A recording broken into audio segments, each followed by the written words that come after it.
Good morning students. I hope you all are safe and healthy at home with your parents. और I hope कि आप सब अपनी जो नोटबुक्स हैं वो कंप्लीट कर रहे हैं, क्योंकि सितंबर एग्ज़ाम में आपके लिए इम्पोर्टेंट होगी। आप यहीं से ही समझ सकते हैं ईज़िली, और आप ये सारी वीडियोस अच्छी तरह से समझ रहे हैं और इसे फॉलो कर रहे हैं। So students, let's start with the part third of exercise 18.1. Part 1 में हमने 1 to 5 सम किए थे, सेकंड में हमने 6 to 10 सम्स किए थे, और अब हम पार्ट 3 में 18.1 के जो 18 चैप्टर है पेरीमीटर एंड एरिया, उसके हम 11 to 15 तक क्वेश्चन आंसर्स करेंगे, सम्स करेंगे इसके। सो 11th क्वेश्चन है, a hall is of length 30 meter and breadth 20 meters. It is surrounded by a 3 meter wide veranda on the outside.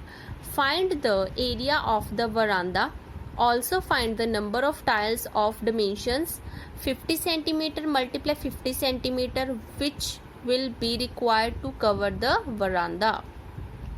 तो आपको यहाँ से पता चल गया होगा कि इन्होंने बोला है कि एक हॉल है, हॉल की लेंथ और ब्रेथ हमें गिवन है, तो उसके आसपास एक वरांदा बनाया हुआ है जिसकी विड्थ क्या है 3 मीटर्स है।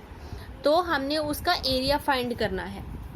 तो इसका क्या आ गया 11th क्वेश्चन। इसमें हमें कोई हॉल दिया हुआ है PQRS, और उसके आउटसाइड हमने ये वरांदा बना दिया, ठीक है, जिसकी विड्थ क्या है 3 मीटर्स है, ठीक है। तो लेट कर लेते कि ये वरांदा जो बनाया उसका बॉर्डर क्या आ गया ABCD, ठीक। तो अब हमने इसका एरिया फाइंड करना था। हम एरिया कैसे फाइंड करेंगे, area of ABCD minus area of PQRS। तो हम पहले एरिया ऑफ PQRS और एरिया ऑफ ABCD फाइंड करेंगे। तो वो कैसे फाइंड करेंगे, हमें PQRS जो रेक्टेंगल है उसका हमें लेंथ और ब्रेथ गिवन है, ठीक है। वो कितनी है लेंथ इसकी 30 मीटर्स एंड ब्रेथ कितनी है 20 मीटर्स। तो हमने जो PQRS का है वो एरिया हमने फाइंड कर लिया, मल्टीप्लाई करके 30 multiply 20 is equal to 600 metre square. उसके बाद हमने लेंथ AB कैसे फाइंड करनी है, लेंथ AB हमने फॉर्मूला लगा के फाइंड की L प्लस 2 मल्टीप्लाई x। तो हमने फॉर्मूला लगा के इसकी लेंथ फाइंड कर ली ही, ऐसे ही ब्रेथ BC भी फाइंड कर ली, और उसके बाद ABCD जो उसका रेक्टेंगल है उसका एरिया फाइंड कर लिया, वो ये आ गया। अब हमने ABCD के एरिया से माइनस करना है PQRS, जो हमने एरिया ऑफ वरांदा हमें फाइंड आउट हो जाएगा। और उसके बाद हमने जब माइनस किया तो माइनस करके कितना आ गया 336 मीटर स्क्वायर। मीन्स जो वरांदा का एरिया है, ये जो इसका एरिया फाइंड होगा वरांदा का, वो कितना आ गया 336 मीटर स्क्वायर। तो उसके बाद उन्होंने बोला है कि जो इसमें टाइल्स लगानी सी वरांदा में हमने टाइल्स लगानी, उसकी डिमेंशंस हमें कितनी गिवन थी 50 सेंटीमीटर, लेंथ भी और ब्रेथ भी 50 सेंटीमीटर। बट हम यहाँ पे कौन सी यूनिट लगा के सॉल्व करें, मीटर्स का। तो हम इसे पहले सेंटीमीटर को मीटर्स में चेंज करेंगे। तो हमने मीटर्स को मीटर्स में चेंज कर दिया, डिवाइडेड बाय 100 आ गया। अब ये कट हो रहा है, 0 से 0 कट के 5 1 5 5 2 10, तो ये कितना आ गया 1/2 मीटर्स। ये लेंथ आ गई, और ये ब्रेथ ये भी क्या आ गई हाफ मीटर्स। तो इसका एरिया का क्या आएगा, लेंथ मल्टीप्लाई ब्रेथ, तो ये आ गया इसका एरिया। अब उसके बाद इसमें टाइल्स कितनी रिक्वायर्ड होंगी, तो हम इसे डिवाइड कर देंगे। 336 से हमने इसे डिवाइड किया, तो ये 4 ऊपर चला गया डिवीजन के बाद, ये मल्टीप्लिकेशन में आ गया। उसके बाद हम इसे मल्टीप्लाई किया तो कितना आ गया 1344 क्या आ गया इसकी टाइल्स जो हमें चाहिए। अब उसके बाद नेक्स्ट क्वेश्चन जो है इसका 12th क्वेश्चन है, a rectangular field of length 320 meters and breadth 245 meters has 2 roads in the middle of it, 5 meter wide, running at right angle to each other. One is along the length and the other along the breadth. Find the area of the roads. तो आपको ये समझना होगा, उन्होंने बोला है कि एक रेक्टेंगुलर फील्ड है, ये रेक्टेंगुलर फील्ड आ गई, इसके बीच में जिसकी हमें रेक्टेंगुलर फील्ड की हमें लेंथ गिवन है 320 मीटर, ब्रेथ गिवन है, उसके बीच में से 2 रोड्स जा रहे हैं। ये 2 रोड्स मिडल में से जा रहे हैं, ठीक है, जिनकी विड्थ क्या है, जो कितने मीटर्स वाइड है 5 मीटर्स वाइड है। इनका डिफरेंस रोड्स का कितना है 5 मीटर्स है, ठीक। Running at right angle to each other means एक दूसरे के राइट एंगल में, अगर एक रोड इधर जा रहा है तो बिल्कुल इसके राइट एंगल में, मीन्स 90 डिग्री का एंगल बन रहा है दोनों के बीच में, तो मतलब ये इसके ऑपोजिट जाएगा। ठीक है, राइट एंगल में जा रहा है तो one of along the length and the, एक लेंथ के अलोंग जा रहा है क्योंकि ये हमारी लेंथ है, एक लेंथ के अलोंग जा रहा है और एक ब्रेथ के अलोंग जा रहा है रोड। तो हमने क्या फाइंड करना है, इसका रोड का एरिया फाइंड करना है। तो हमने लेट कर लिया कि ये क्या आ गया, ABCD और ये PQRS, तो इसका हमने एरिया फाइंड करना। तो लेंथ AB कितनी आ गई, AB लेंथ किसके अलोंग है, इसी रेक्टेंगल की लेंथ। तो अगर रेक्टेंगल की लेंथ 320 है तो ये रोड की लेंथ भी उतनी ही होगी।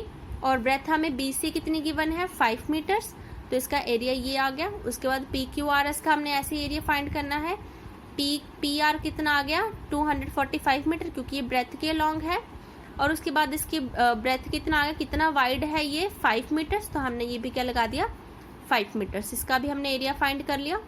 अब उसके बाद एरिया ऑफ रोड क्या आएगा, एरिया ऑफ रोड आएगा दोनों रोड्स के एरिया को प्लस करना, बट हमने माइनस क्या कर, दोनों को प्लस करना है बट इसमें से हमने माइनस करना है 5 स्क्वायर। क्यों, क्योंकि अगर हम ABCD जो एरिया निकाल रहे हैं इसमें ये वाला पोर्शन एक बार आ चुका है, ठीक है, बट जब हमने PQRS निकाला तो भी ये दोबारा आ गया, मतलब ये जो सेंटर पोर्शन है ये 2 बार रिपीट हो गया, एक बार तो ABCD के एरिया में, एक बार PQRS के एरिया में। ठीक है, पर हमें क्या चाहिए, एक बार ये एरिया चाहिए, तो हमने क्या कर दिया, जो सेकंड टाइम का एरिया था वो हमने माइनस कर दिया। ठीक है, क्योंकि इसकी क्या है, लेंथ भी इसकी कितनी है, 5 मीटर्स, और ब्रेथ भी इसकी कितनी है, 5 मीटर्स।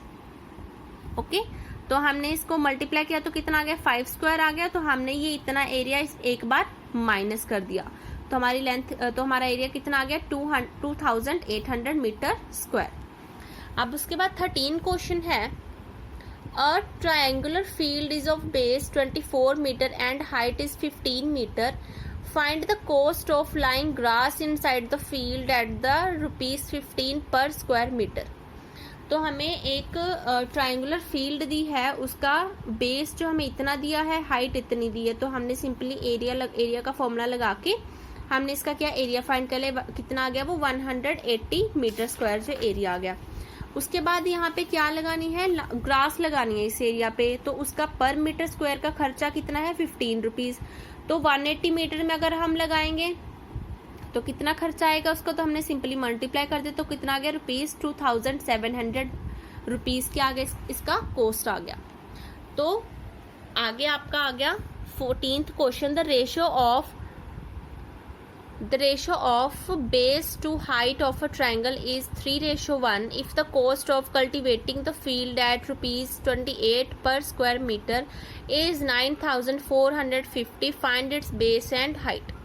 हमें इसका बेस और हाइट गिवन है बट वो रेशियो में गिवन है, तो हमने पहले इसका बेस और हाइट फाइंड करना है। वो हम कैसे फाइंड करेंगे, हमने लेट कर लिया कि इसका जो बेस है वो 3x है और इसकी हाइट क्या है, 1x है। ठीक है, इसका हमने एरिया फाइंड कर लिया, कितना आ गया, half of base multiply height, तो 3x multiply 1x upon half कर दिया इसका, तो 3x स्क्वायर, क्योंकि ये भी x है ये भी x और बीच में मल्टीप्लाई का साइन है। अगर मैंने बताया था पहले भी, अगर बेस सेम हो, ये भी x और ये भी x और बीच में मल्टीप्लाई का साइन हो, तो इनकी पावर से ऐड हो जाती, इसकी पावर भी 1 है इसकी पावर भी 1 है, तो ये कितना बन गया, x स्क्वायर बन गया।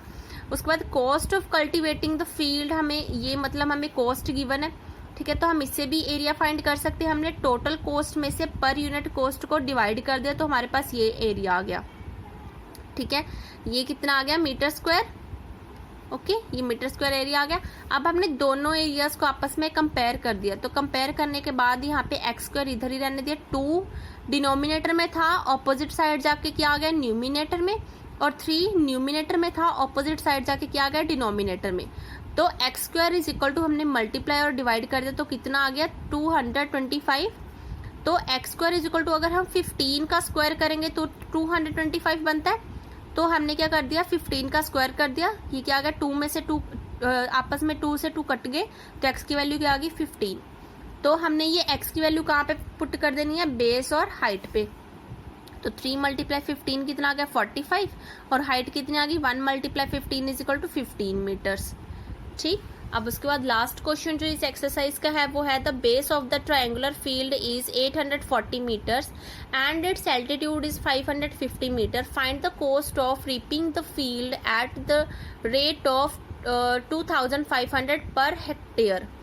तो यहाँ पे सिंपली ही है, यहाँ पे यूनिट हमें मीटर्स में दिए हैं, बट यहाँ पे जो इन्होंने प्राइस दिया वो हेक्टेयर में दिया है, तो हम या तो मीटर्स को हेक्टेयर में चेंज करेंगे या फिर हेक्टेयर को मीटर्स में चेंज करेंगे। तो हमने पहले क्या कर दिया, हमें बेस गिवन है, हाइट गिवन है, हमने एरिया फाइंड कर लिया। ये एरिया किस में आ गया, मीटर स्क्वायर में आ गया एरिया।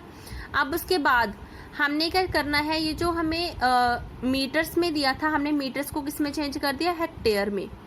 ठीक है, क्योंकि 1 मीटर में कितना आ गया, 1 मीटर में 100 हेक्टेयर आ गए अगर तो, बट ये मीटर स्क्वायर है, मीटर स्क्वायर है मतलब तो फिर कितना आ गया 1 मीटर मल्टीप्लाई 1 मीटर, तो इसमें भी हम मल्टीप्लाई कर देंगे 100 हेक्टेयर मल्टीप्लाई 100 हेक्टेयर, तो ये मल्टीप्लाई करके कितना हो गया 10,000 हेक्टेयर्स। तो हमने 10,000 हेक्टेयर से इसे डिवाइड कर दिया तो कितना आ गया 23.1 हेक्टेयर स्क्वायर आ गया। ठीक है, तो cost of reaping the field कितना आ गया, मल्टीप्लाई कर दिया तो हमारे पास ये क्या आ गया इसकी कॉस्ट।